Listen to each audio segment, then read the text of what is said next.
One day, the bucket spoke and said, "Look behind you." When the man turned, he saw a trail of beautiful flowers growing along the path. Once upon a time, in a small village nestled in the mountains, there lived a humble farmer named Haru. Life was simple but demanding, and Haru was always busy tending to his crops, feeding his animals, and caring for his family. Yet, despite his endless efforts, he often found himself overwhelmed and dissatisfied. His mind was always racing, thinking about the work he hadn't finished, the unpredictable weather, and the uncertain future. One day, while Haru was working in his field, a traveling monk passed by and stopped to rest under a tree nearby. The monk noticed the deep furrows of worry etched on Haru's face and asked, "Why do you seem so troubled, my friend?"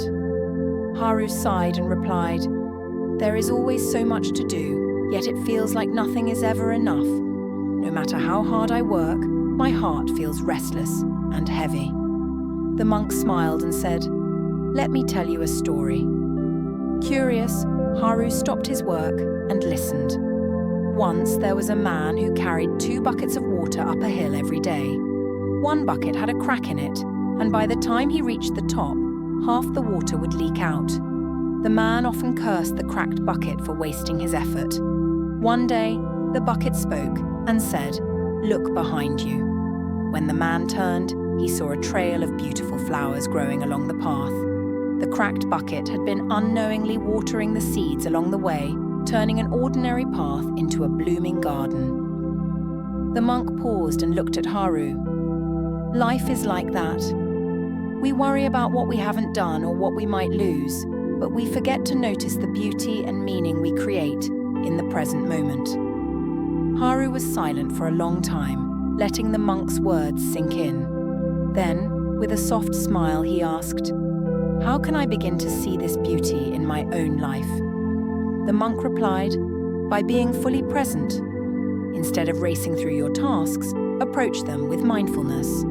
When you water your plants, feel the coolness of the water and the life it brings. When you eat, savor each bite. When you breathe, notice the gift of life in each breath. Peace is not in doing more or worrying less. It is in being here, now." From that day forward, Haru began to live with a new perspective. He worked no less, but he carried his burdens with ease. He saw joy in the golden sunlight on his fields, the laughter of his children, and the quiet rustle of leaves in the evening breeze. His heart, once restless, found peace in the simple beauty of the present moment. And so Haru's life transformed, not because the world around him changed, but because he learned to see the world differently. Moral of the story: peace is not something to chase, it is something to discover in the here and now. By embracing mindfulness and presence, we can turn even the busiest of lives into a source of calm and fulfillment.